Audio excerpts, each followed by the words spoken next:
summer, what did you do? And what was the biggest thing that helped you get ready for the season? I was just talking about on the radio show how not that I wasn't taking college football or my lifestyle seriously before, but my dad's my best friend, and he always has those honest conversations with me in my back.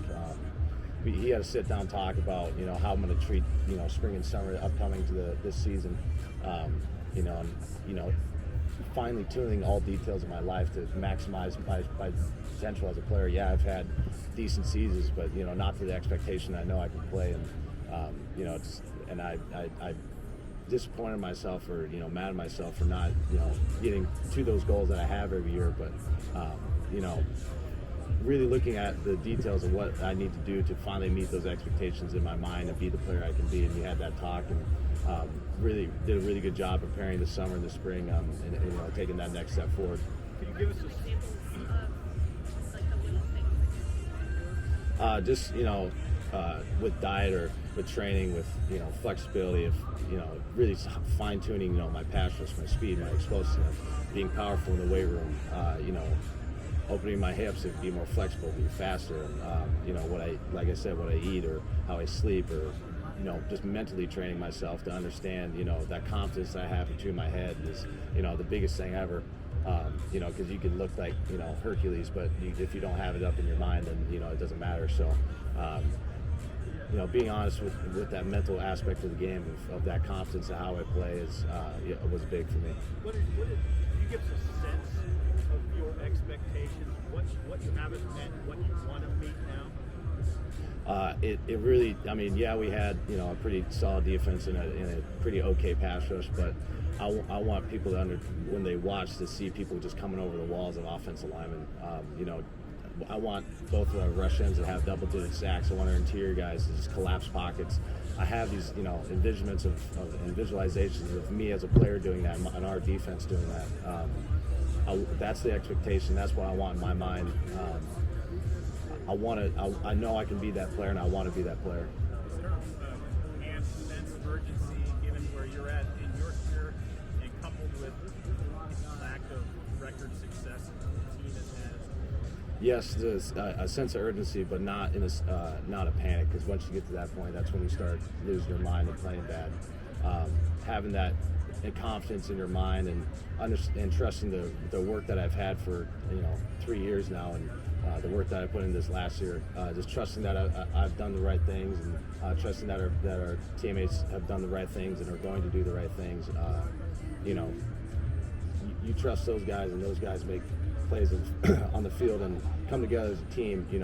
The record will take care of itself. I know that for sure. And focusing on 1 week, one practice, one game at a time, and that's the biggest thing for us, is just understanding that we need to go 1-0 every week, every day, every practice. When you hear though that Coach Frost is on the hot seat, I'm sure you've heard it. How did that strike you guys as players? How you guys talk about this? It fires me up. That guy's done more for anybody I've ever known. For us, the guy's a father figure to me. He's played here. He's done. He's brought a lot of success to this university.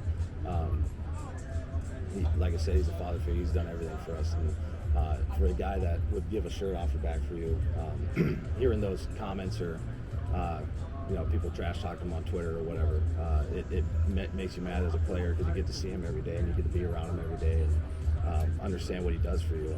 And I want to play as hard as I can for him. I want our defense and our team to play as hard as they can for him, and I think we have those guys. How does Nebraska getting O'Shawn Mathis? You talked about going over the walls of the O-line. How does that help you? How does it help the defense? Having as many weapons as you can on defense is huge. You can have all the arrows in the quiver in the world, and Chins is one of the smartest defensive coordinators, and he'll find a way to put all those weapons together in some way, and whether it be rotating dudes or however his master evil mind thinks.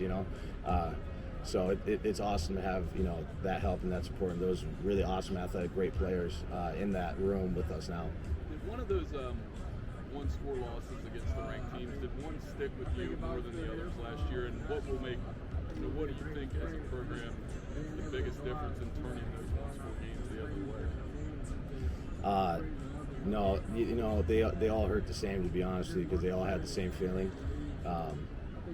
One that I guess if stuck out a little bit was Michigan. I felt like I played terribly, and I could have played a ton better. And I didn't play to the expectation of my position coach and myself, and I felt like I let my teammates down in pretty much every aspect of that game. So for me personally, that one sticks out. But like you said, with those little details and the one-score games that we lost, just talking to them up on the stage and having those honest conversations with your teammates, and not in the sense of coming to them holding accountable from a place of hate, from a place of love, and understanding that if we want to truly accomplish what we want to accomplish, and that our goal that we always say that we want to have, we got to have those hard, honest conversations. And if you're not going up to that standard, if you're not meeting expectations as a player, as a teammate, I got to come up to you and either kick you in the butt and keep you going, or have a sit down talk and understand why you're not meeting the standard, or why we got to meet the standard every day. And I got to have a talk with you and just not let go by the wayside. Garrett, this is your fourth camp that you're getting ready to start. Does it feel different this week than it has other times that you've gone through this? Yeah. Just team-wise, this is probably the closest team we've had. Everybody wants to play for each other. Nobody wants to let each other down. We understand our goals that we want to have, and not even just personally wise, but as a team. Everybody knows. Everybody talks about the hot seat and what's on the line for the season and all that stuff. We can't get caught up in all that news and that noise. We have to stay within our locker room and stay within our position groups and understand what the job that we have to do, and not have a 10,000-foot view of everything, and really keep our world small and understand the details and things that we need to get done, and the rest will take care of itself. How do you do that? How do you not get caught up in the noise? Other than, like you said, taking a lower view. You got to talk to you guys as leaders on the team. You got to kind of put everything in perspective and put guys' focus where it needs to be. You can't have their flashlight focus everywhere. You got to focus on what we need to do, which is obviously go 1-0 to start the game, start the season, start practice that way, win practice that way. You can't miss practice. You can't have a bad practice. In the Big Ten, in this league, especially in the position we're at right now, we can't. That's just can't happen. What are you expecting to see on the field tomorrow? When you get out there. A lot of dudes running around having a good time. I mean, it's full. I mean, it's camp, so we're gonna have a lot of fired up dudes that want to practice every day and understand that goal that we have. Not saying that dudes in the past haven't wanted to or anything, but like that. But we're so ready to win. We want to win so badly for this coach, for this team, and finally change our lives and the trajectory of this program into a positive light. There's been a lot of change across players. What has that been like to navigate? I know you haven't started practice yet. What has that been like to navigate? The new coaches have fit in really well. I mean, they've brought a new energy and a new life to the program. The mindset, mostly, they're some of the best coaches in the country and they're phenomenal, but just the mindset that they bring to the team and that offensive side has completely changed those guys. Being aggressive with their routes, they're running, being playmakers and having that dog about you. They brought that mindset and that mentality into that side, and that's elevated us as a defense to want to beat them every day. And if we beat them every day, they want to keep coming back because that's the mindset and the mentality that they have. Garrett, what does it mean to be a black shirt? How long you got? Long enough? It means everything to me. It's my identity as a person. It's what I've known my whole life. You never quit on anything. You're the best teammate you can be. You give effort in everything you do, no matter if it's making your bed or brushing your teeth. It's how you go about everything you do. You do it with 100%. You do it with effort. You're focused and you're passionate about it. It's an identity. Hey, as a guy on the defensive side, what's been your exposure to the new coaches? And how much time have you spent around those guys? Obviously Coach Bush comes on your side, but the others, in what ways have you interacted with them? What have you? They interact with us all the time. They trash talk us all the time, so we kind of fire back at them. They're great guys. Whip and Mickey especially. I mean, me and Mickey have gotten really close. He helps me not only as a person, but also as a player with that mentality. If it's play 11 or, you think you're tired or something, you look to Mickey, he's got all the juice, and, you get kind of fired up because he's yelling, and, I'm a pretty high energy guy, so when he's going, I'm going, and having that mentality and that wide receiver core is going to be phenomenal for them, not even just as a position group, but as offensively. Garrett, we have so many transfers that are new to the team this year. What's your role as a guy who's been in the program for a few years, kind of helping them on board? Is there extra work or intentionality that goes into it? Yeah, help them understand the standard as fast as possible. Defensively, we had a pretty solid year last year, and he asked me, what does a black shirt mean? And, there's defensive transfers coming in. We have to make them understand that pretty quickly and how we play. And we're excited to do that in camp and show them how we play and how we practice. Offensively, finding that identity and having those new coaches has been phenomenal because, Mickey's played here and Whipple's been around football for longer than I've been alive. So he knows what's right and wrong. Same thing with Mickey, same thing with Frost, same thing, all those offensive guys. They know what's right and wrong. They know how to do it right. Being honest and holding their players accountable in their position room on the offensive side has been massive change. Like I said, with the juice and the energy, I'm scared of Whip because how intense he is with those guys, and how serious he is about getting this offensive side or getting this team where they need to be. How is it different onboarding and transfer to what you guys are doing as opposed to a freshman? It's eerily similar, just new. Obviously, those guys are 20 or whatever, so they've been in college before, and they're a little bit more mature. But in the sense of new, showing them around or understanding that standard or how we are as a team or as friends or as teammates, and just how we operate every day is similar. Garrett, is there a specific area of your game as an edge defender that you really tried to work on this offseason, like technical wise, like hand combat, basically? Just pass rush, being fast off the edge. We were talking on the radio about defensive coordinators or position group putting it on my shoulders as a player that's had a lot of snaps and a decent amount of production, but getting that one more sack and being more ferocious on the pass rush and coming over the walls, and as a defensive lineman just mauling dudes. That's our mentality, and that's what we want. This talk of us having inexperience or young D-line is true, but we take that personally in the sense of people are counting us out. I want us to be one of the best position groups on the team in the Big Ten. I want to have double-digit sacks as a player, and I want and also as a position room. That's our goal. That's our expectation. We're going to practice that every day. Hey, Garrett, Adrian is probably the face of the program as a player. Do you feel comfortable in that sort of role if that's how you're identified? If I'm identified that way, that's great, but I don't really care. I just want to go win games. If I'm the face of that program, that's awesome. I've been preparing for that my whole life. There's lessons that life just in general has taught me. My father teaching me how to be a good man, a good leader. And, I try to put that on myself as a leader and as a teammate to be the best I can be to my guys and be honest with them, even when it's hard. Nobody likes conflict and having those honest conversations because they suck. You got to have those conversations if you want to win. You got to be honest with your teammates. So, being that guy, if you want to call me that, that's great. But I just care about my dudes. And I want to go have fun, win football games, and make everything right in the world again. What have you thought of Caleb Tanner's offseason? He's for the last about year and a half, maybe 2 years, he's completely turned a new leaf. Obviously he's a super athletic guy that's been a threat off the edge the whole time, and he's very aggressive to make plays, but just maturity-wise and as a person and as a leader, he's completely flipped a new leaf, leading dudes. He's well-respected on the team. Guys listen to him. He has really good things to say and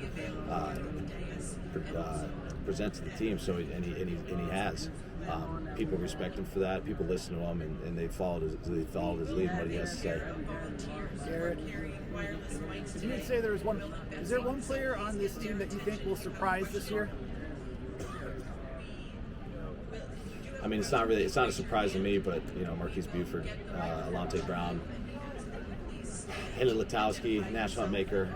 It's not a surprise to me. I see those guys every day, and I see the work they put in. They see the fire that they have to be great players, great teammates. They've done a phenomenal job, and I'm just excited to watch them go make plays, honestly. And this may not apply to you, obviously, but with the additions of UCLA and USC, with travel out to the West Coast and whatnot, how do you think it's going to affect future Big Ten athletes and on both sides, East Coast and Midwest, or East Coast or West Coast, when it comes to student athlete life and trying to prepare for classes within the classroom? I haven't really been concerned about that. To be honest with you, I don't really care. I'll play anybody. That's the mentality I have. If it's East Coast, we go to Piscataway, we go to USC. California might be a little warmer, but no, I don't care. I'll play anybody. You mentioned Marquise Buford. Do you have a specific story that that kind of sticks out with him from this offseason that you really remember? Well, it's every day in practice and every day in the weight room. He's one of the hardest working guys, in that room or just on the team. He's putting himself in position A to have a phenomenal year and phenomenal years to come. So I'm super proud of him just as a friend and as a teammate of what he's done. He's not the biggest guy out there, but from what Travis Fisher says, he can really... Doesn't matter. That's what I'm saying. It's the 4 inches between your ears that really matter. You can look like Hercules, but you don't have it up here. It doesn't matter. You can't play. Garrett, would you say you guys have a pretty good chip on your shoulder now, knowing the way that the people in the media, as well as they rated you this year as far as in Big Ten was? Yeah, we know what everybody said, and we know what's at stake. We don't need to say it, but yeah, I'm just ready to go play. That's it. Garrett, I don't know that vocal leadership was that hard for you. It's hard, I think, for a little bit of everybody, but I think there were other leaders, newer leaders on the team, who maybe it was a little bit fish out of water experience. How have you seen some of the newer leaders on the team kind of take to that vocal role? I think you've always been pretty vocal, but some other guys have had to speak up. It's that time and maturity aspect. To be a well-respected player, it takes time. You can't just show up one day and start saying stuff, because the guys have been there for years and blood, sweat, and tears into this program. You can't step on their heads. You can't step on their fingers when they're trying to say something or do something that's best for the team. With those guys, I need to mature and play and understand their role on the team. It's taken some time to produce those vocal leaders, but now that we have them, we have no excuse now. Who's the player leader prior to now that you looked up to the most and kind of take some of your cues? DiCaprio, Biddle, Colin Miller.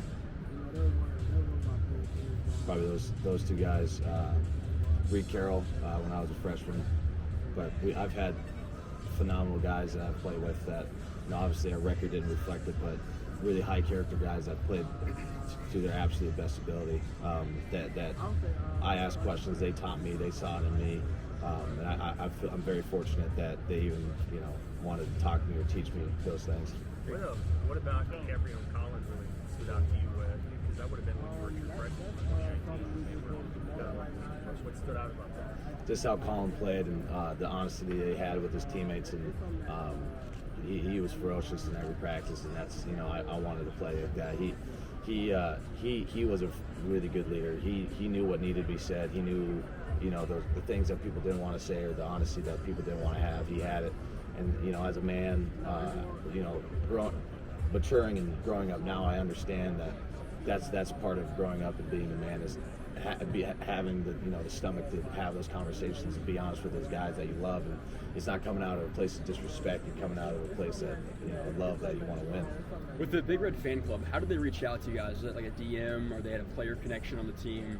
Yeah, Elliot Brown, he approached us with a contact, tracked an idea, explained what it was, and we thought it was a really good idea to interact with those fans that are so passionate about us, not just as careers but as players. We've always talked about how passionate our fans were and how awesome our fan base is, and with this opportunity, those guys can just hang out with us and talk, and for whatever they want. Mm-hmm. I've talked to Zach and Rob. They're both like 21, the two co-founders. What's that like having basically your peers as students, right? Yeah. The guys running this. Have you met them at all and had conversations? No kidding. Yeah, Zach Smith, he lives right across the street. Yeah. Did that help in these conversations at all? Knowing that, did you know him prior to? No. Talked to Elliot. Yeah, it was funny. Talked to Elliot, and then he told me about his business partner, and I was outside one day, and I was like, "Hey man, I'm Zach." I was like, "Oh dude, what's up?" So he was like, "Yeah, I live right there." I was like, "Oh, sweet." Yeah, so it's easy to talk to him if it's something you need to talk to him about something. But yeah, it's small world, playing how that works, man. Hey Garrett, given that you've gotten a chance to play against both of them last year, Can you explain the difference between preparing for Wisconsin's Braylon Allen versus preparing for Ohio State's Travion Henderson as a running back? I mean, it's the Big Ten. Everybody has a phenomenal back every year. You know, pretty much in the NFL, a lot of the Big Ten or SEC running backs are the premier guys. You know, they're big, they're fast, they're strong, they run aggressively. It's the same thing every year and every week. You know, you don't prepare anyway. You know, freak of nature or, you know, absolute maniac is always thrown around with some of these guys, and you know, so hearing those words is not something new. Just prepare the same every week, and you know, hit a little harder. What was the most difficult part of last season when you had time to reflect? I don't know how much to say, but the kicking the balls every Saturday that we would lose by one possession against highly ranked teams. You know, you play as hard as you can and still come up short. That took a lot out of me and you know, as a team, emotionally and physically and spiritually. It took a lot to hold that mindset that we had and we came out with every week.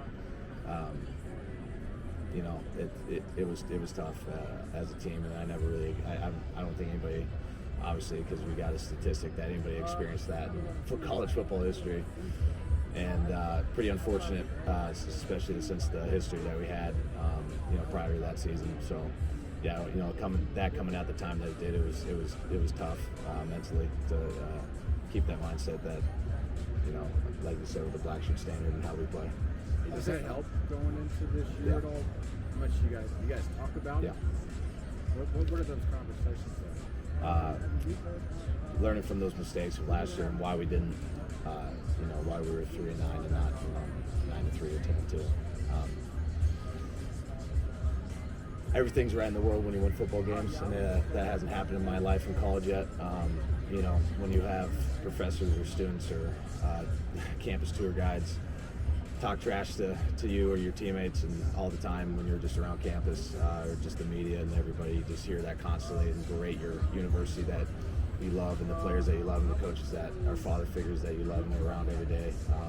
You know, it destroys you as a player and as a man. So find that, you know, having grown that chip on your shoulder every day from stuff like that, that's it's time to play. Is this the year you guys? It's time to play. That's it. A lighthearted question, but what's the first thing you think about when you hear Wisconsin?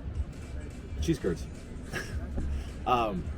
They have a phenomenal outside linebacker coach, and they've had a history of my position being doing really well in the NFL. Garrett Dooley, T.J. Watt, Ben Ginkel, those guys, phenomenal players, do a really good job in the NFL. But for me, you know, besides cheese curds, those guys, they're phenomenal players. They do a really good job with those dudes up there. Hey, outside of playing in the game, what are you most looking forward to about the trip to Ireland? Winning the game. I don't care. To the game. I really don't care about anything else, to be honest with you. I don't even think we got time to look around, which is fine. I just want to win the game. Garrett, if you could be Big Ten commissioner for a day, what would be the next team you add to the Big Ten? What was that? If you could be Big Ten commissioner for a day, what would be the next team you add to the Big Ten? Next team? That's a great question, actually. You should ask everybody. That was a great question.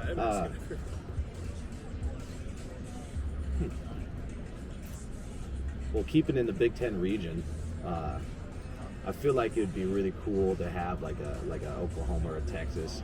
I mean, you could go Kansas, but they've always kind of been in that conference.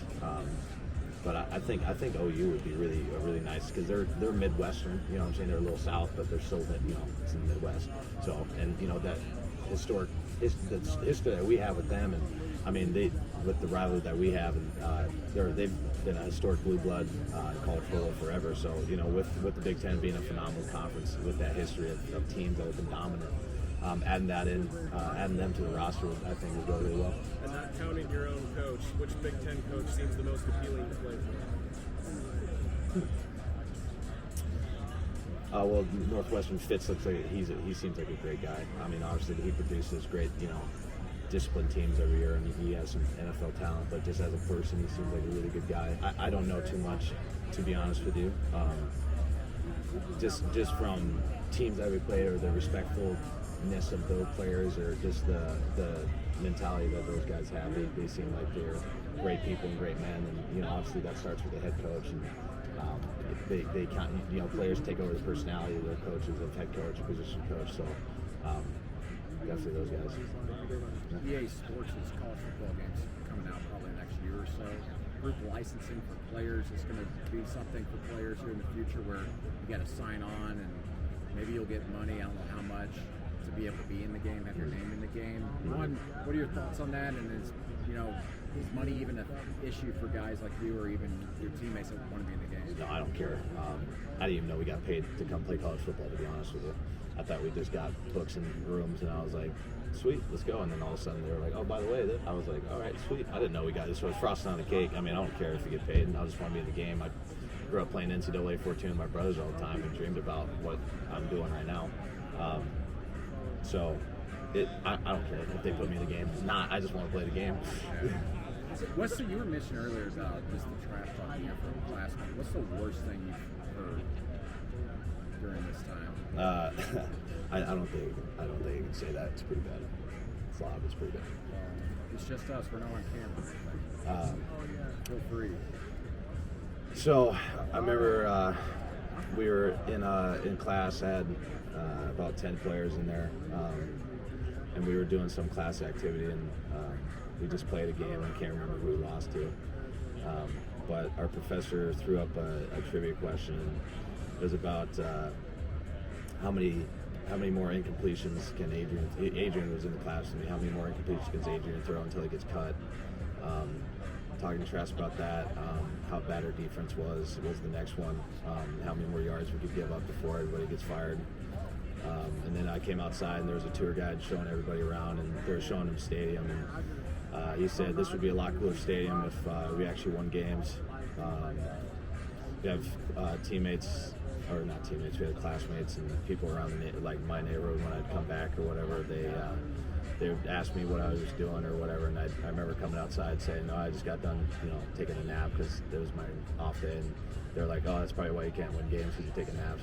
So just the constant beratement for 3 years now to my face and on social media and to my teammates' face. So that takes some balls. Yeah. Other people say that. Yeah. So, the college experience that I was hoping to have is not, obviously. That was a math class? Panned out. I don't remember what class it was, but it wasn't even. It was several classes. It wasn't even that one. But being a Nebraska guy and dreaming your whole life to play at this place, and being one of the guys that want to turn this program around, and hearing that would be it's tough, especially for my coach, the coaches that I love and care about, because I've had really good experiences with coaches. Those guys have been some of my best friends, and they taught me a lot of things about life, and I loved hanging around them. So hearing that about my coaches and about my teammates and about my team, and not understanding how difficult it is, really, yeah. What would it mean to you if you guys were to kind of reach your goals and have that feeling again? Everything's right in the world when Nebraska's got football and winning football games, especially for me. Life hasn't really made much sense over these last 2 years of why all this has happened, and hopefully this season it all makes sense to me. How have you seen Coach Frost become more of a CEO? I mean, I've been talking about that, right? Have you seen that or sensed that now that he's got kind of a play caller that kind of runs the offensive side of practice? Yeah, he just getting closer as a coach to his team, I think has been one of his main goals, and he's a very personal guy. He's pretty much one of the boys when he goes out there, and I think if he could strap on a helmet, he would come play with us. Can't do that as a head coach. Obviously, there's so many things that I don't even know, and I don't want to know that he has to handle. And he's done a stellar. I couldn't imagine all. I talk about all that stuff that we take every day. His is infinitely times worse, and he has to be a dad on top of a coach, and it's tough seeing a guy that you love, and you want to be around every day and want to play as hard as you can for it, take that stuff. So him. Did you grow closer to him in the last, because you become kind of a team leader? Did you grow closer to him in the last season? Yeah, really close. I want to make sure. I just want him to be happy again. I want my coaches to be happy. I'm tired of seeing their faces and their demeanor. I want them to be happy. I want them to have fun with football again. I want us to have fun coaching us again. I want to be proud of this university. And I want them to be proud of their university and the time they have here. Because when he was a player, they won 11 full games a year, and he took a lot of crap. Yeah, he'd probably be telling me right now not to worry about him, but I love him too much to not worry about him. Right. So, yeah. So let's talk about some of the positivity and the momentum going into the season. So when you see your name and your face on, magazine covers, like, do you feel like you have to live up to those expectations and that you don't want to let one down? Like, how are you approaching the season? Not even just letting that down, but just my teammates are more concerned. Those guys that I bleed and cry with every day and been through these experiences that I've told you about. Those are the guys I would rather die and disappoint those dudes and let them down. That's my expectation, and it's sweet that I'm on these magazine covers and I'm here at media days and doing all this really cool stuff that a lot of players don't get to do. But I just want my team to win. I want those guys to be happy, and I want us to change their lives and the trajectory of this team and be proud of what we did.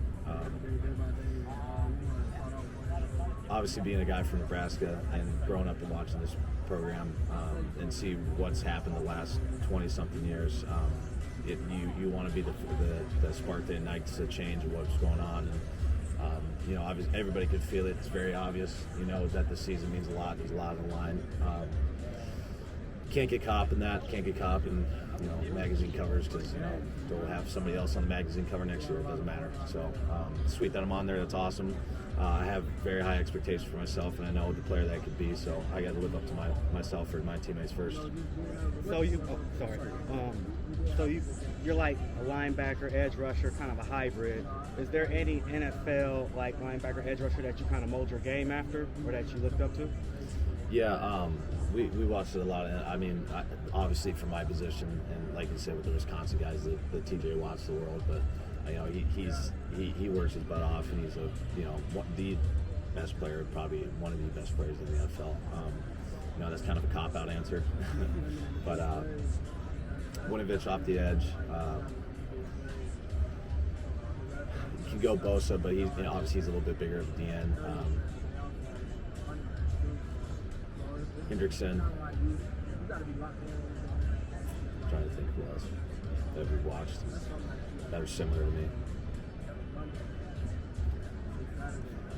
All the moves are the same, but obviously the players use them to their advantage. But this how I play in the mentality I play. I watched the LSU Wisconsin game a lot when they played with TJ Watt. I think it was his senior season finally playing. And so just seeing the intensity and the ferociousness they played with, and how fast he was off the edge and the power he used.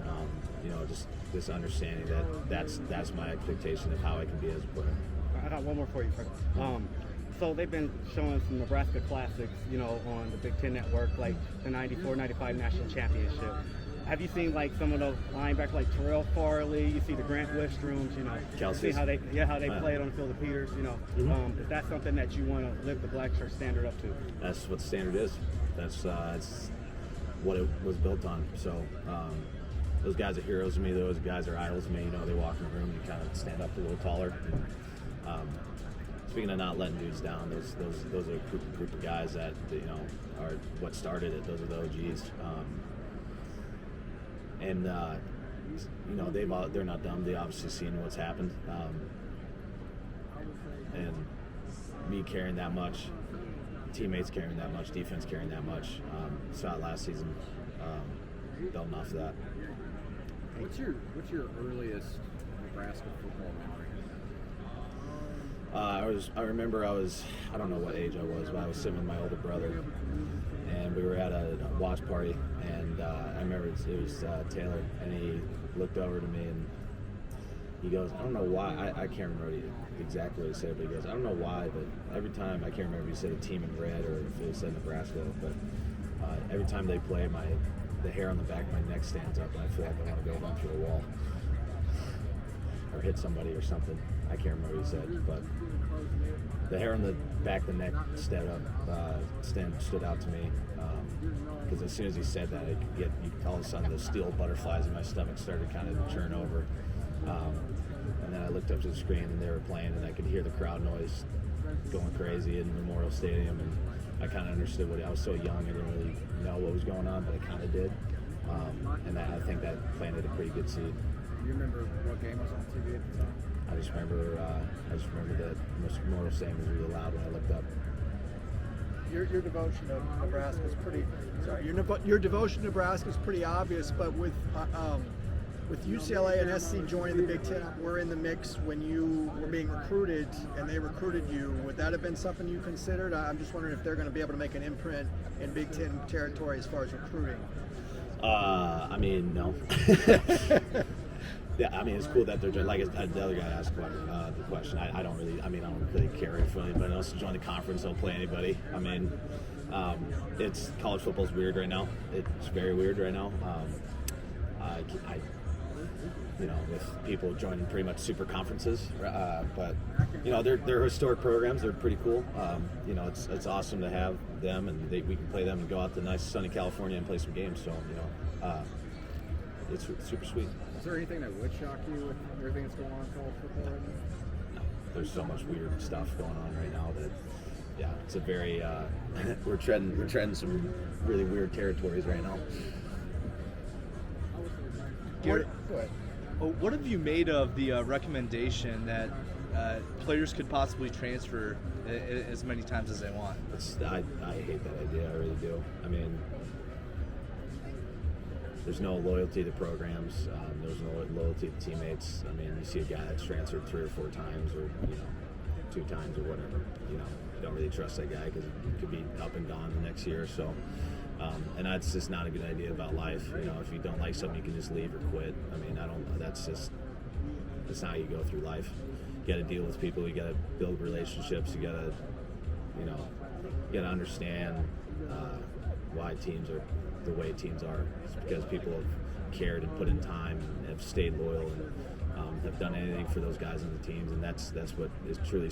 I'm pretty romantic about football and stuff like that, and that's taken that aspect out of that, about teams that have been through everything together like we have, and caring about each other so deeply that they'd rather do anything than let each other down. That's what football is. That's what college football is. As a leader, when you maybe hear a younger player who wants, like, maybe they're just going through something, and with the ease of being able to transfer, how do you maybe talk to them through that, knowing that it may just be something that they're working through in that moment and not even sure like what they want to do, because it's just an option, but maybe they just need to be talked to. Mm-hmm.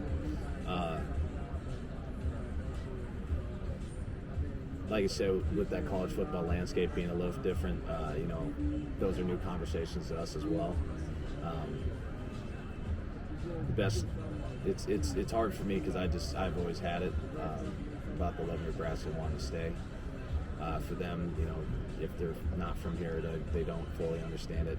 It's hard to not convince them, but just display that onto them about how I feel, or how some whoever's having that conversation with them feel. And, you can't make a rash decision off of if you're a freshman and you're on scout team or whatever. That's just the process of that's just understanding the process as a player. You try to put your arms around them as much as you can and have that relationship with the players, or the player that's going through that. Everybody goes through stuff like that, and you have to understand. You have to let them know they're not alone, and they can talk to you or anybody. Like I said, this coaching staff and these teammates, those honest conversations that happen, and a lot of nobody sees them, but we have them. And, it's a weird time right now, but we're trying to get ahead of it and do our best. You guys probably pushed Ohio State as well as anybody last year. What was the key, especially with Stroud, to make him less effective? Put it on my shoulders to make him feel pressure. Defense played phenomenally, especially the back end. Those guys have some of the most talented wide receivers probably in the history of the game. that's a big task. That's I say that, but those guys, those mentalities don't care. They will care. They'll cover anybody, and I commend them for that. It wasn't that we changed anything or was anything different. We were, like you said, last year. I mean, we were in every game we played. We played phenomenal teams, and we played them to the end of the game. It was just the standard, the mindset we had every week. Getting that right hook to the face every Saturday, and keep coming back for more in practice, and keeping that standard, and how hard we practice. Coach Janander did wonders with us, trying to keep our mind straight and focus on what we needed to focus on. And Iowa State was a great team, and we played them really well. But obviously can't keep saying that after years. I guess I covered Notre Dame, so if you had 30 seconds with their defense, what would you tell them the key to bringing up a huge upset to start their year? With at our Ohio defense? State? Yeah, no, the Notre Dame kids, we're going to go play at Ohio State in September. Oh. They're probably watching your film to see ways that they can be effective, but what would you tell them? Don't look at the players or the logo. Focus on what you need to do as a player. Have the confidence in with yourself. They put on pants just like you do. Yeah. So just don't give him too much credit. Yeah. And then last thing, what makes Stroud the NFL prospect that he is, having watched him played him, reviewed it? Why is he viewed this way? Sees the field really well. Obviously a very mobile, athletic quarterback, can make throws from anywhere. I remember I pressured him off to the sideline, and he did a flip around throw and threw it like 40 yards and completed it. And I was like, yeah, this guy's pretty good. It's the Big Ten. We have quarterbacks like that all the time, especially from Iowa State, from Justin Fields to this guy. So they do a great job. They have really athletic QBs, and he'll continue to grow and mature as an athlete and as a QB. So he'll be good for a long time. Yeah. Your name has come up at every other podium right here. Good or bad? Good. They've kept the smack talking up. How do you take that on, knowing that you're going into this season with, Travis Vokolek is talking about how he likes to go up against you because you're going to block him hard, you're going to make him better. Frost is talking about your attitude and what you bring. How do you make sure that you also don't put too much pressure on yourself when you have a lot of people around you already building you up, but knowing you have a lot to prove this year as well?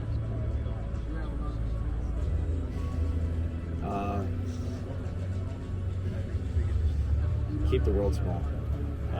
Keep the main thing. Big target, bullseye. Focus on that. And that's always, for me, I go back to why I even love football. I started playing football is because I get to hang out with these guys and go win games and have a good time. And like I said, being pretty romantic about football and dreaming or visualizing yourself, celebrating with those guys after really big games, just having the stadium go crazy. That's what I think about. I don't, think about the pressure. I know it's there, and that makes me perform better. Truly hone into my details and care more than I've ever cared or tried harder than ever tried in my life. But keep the world small. Care about my family. Care about these guys. Be the best teammate I can be.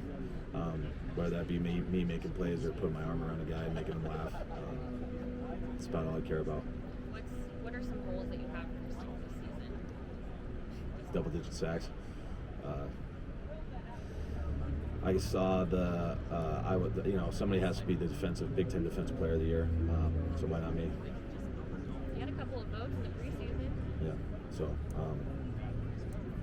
I know the type of player that I am. So I want to go prove the rest of the world and also prove myself that I know who I am. Garrett, Coach Frost said you're one of the best leaders Nebraska's had in a long time. What's that mean What's that mean to hear that from him? He's been around football for a long time, professionally and in college.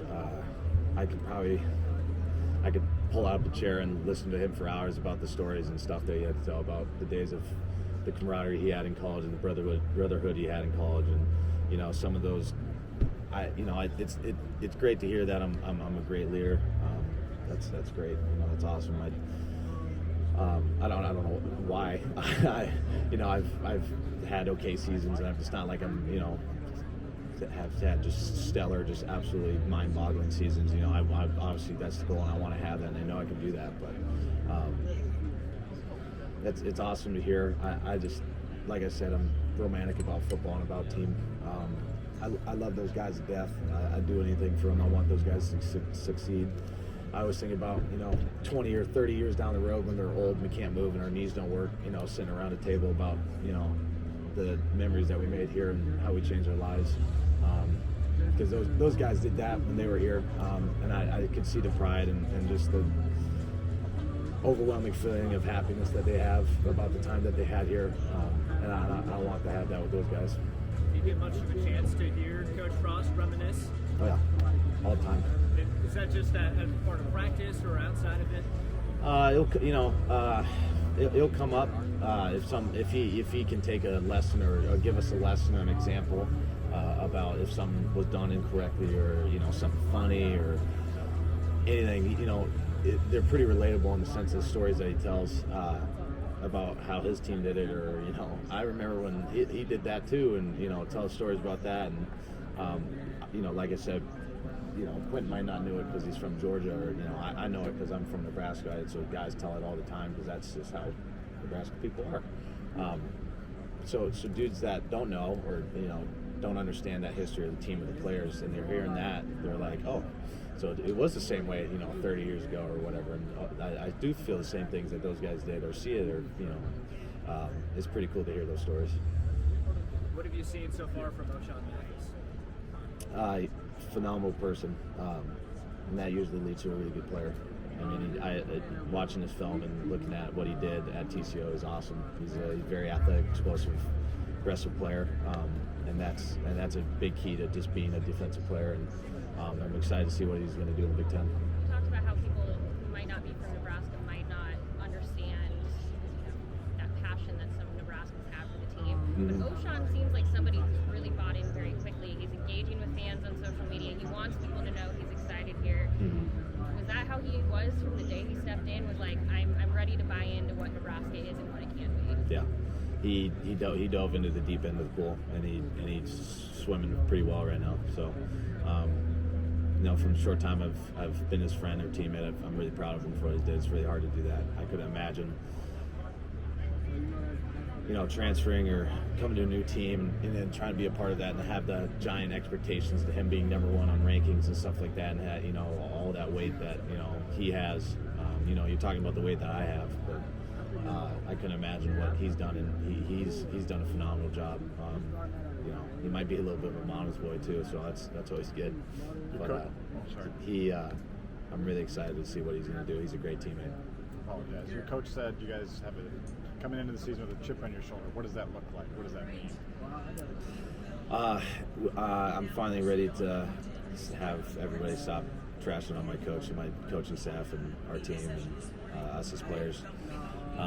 It's been going on for too long. The work that we put in every day, multiple times a day for years, will finally come to fruition. Because you do that every day. There's only one choice that it has to, and that's coming out on top. What makes you confident that you're going to be able to quiet that noise this year? Looking at these guys, we're looking at our team and look that they have, the mentality that they have. I feed off to them and how much they care. My job as a leader and as a dude that cares a lot is to project onto them why it means so much to me, and them reciprocating that has given me confidence as a player and as a teammate and as a friend. One thing Coach Frost said is he's been able to spend a little bit more time a lot in the weight room since hiring football. How has his presence just improved you guys, like just the culture and all that around you? Yeah, you never want to look bad in front of the head coach, right? Yeah. He's a great guy. He really is. He would do anything for me. He would do anything for Travis, Quentin, guys, anybody on the team.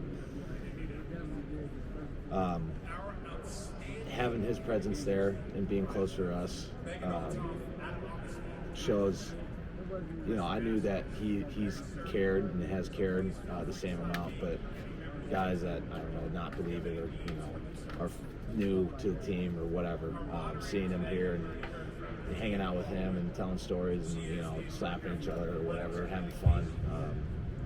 you want to play for a guy like that. You want to play as hard as you can for him. So having guys see that, they finally kind of understand, like, oh, he really does love me and care. Stingy run defense last season, but in the Big Ten this year, with the depth of running back, the challenges of being good defense again, just you look at the depth of running back and the challenges you guys are going to have. What stands out to you across the conference? Yeah, it's been a long time since we've Big Ten teams have always had a 1,000-yard really good running back. Maybe we haven't had one of those in a while. Trying to define our identity on offense and what we wanted to run. Having a young defensive line and losing some guys on defense, all those expectations, all those things that people say. That's great. We want that pressure and the expectations. I just want to prove people wrong. Surprise you. No, you go ahead. You guys practice for a month before the first game. What do you want to see? What do you guys need to work on? What do you want the next month to look like? I just kind of want heads rolling on the field. I want dudes to play as hard and as fast as they can. That's about the only thing. Travis said that he feels like this team is the closest it's ever been. Offensive guys hanging out with defensive guys, that sort of thing. What have you seen in terms of that? Same thing. I really think we have a whole team of dudes that would rather die than disappoint each other. So we know that we want to change our lives. We know that we've been working towards this time. It's time. Last one, Ireland. I know you've been asked about it. Your thoughts on opening up in a cool situation, but of course it's a game. You got to win. How do you balance this? I don't care where we play. I just want to win. It's cool that we're going to Ireland, and it's cool that we're playing there. But the fun part about football and the fun part about going there is coming home when you're winning. Of course. Have you been outside the U.S. before? Yeah. Quentin and Travis said they had. So I just wanted. I was pretty blessed. I got to travel a lot. Been to Canada. Alaska's not outside the United States, but it's pretty much another planet. Yeah. Bahamas, Norway, stuff like that. How does this defense get better this year? I mean, you guys. Question for Garrett? Are there specific pieces of it where you're like, if we could be a little better here? Coming over the walls on pass rush, always see the comments of people, and I know me personally, and us as a position group can get more sacks and affect QB more, be in the backfield more. Put that on my shoulders, put that on us as a defensive line and front seven to do that. Thanks, Garrett. Yep.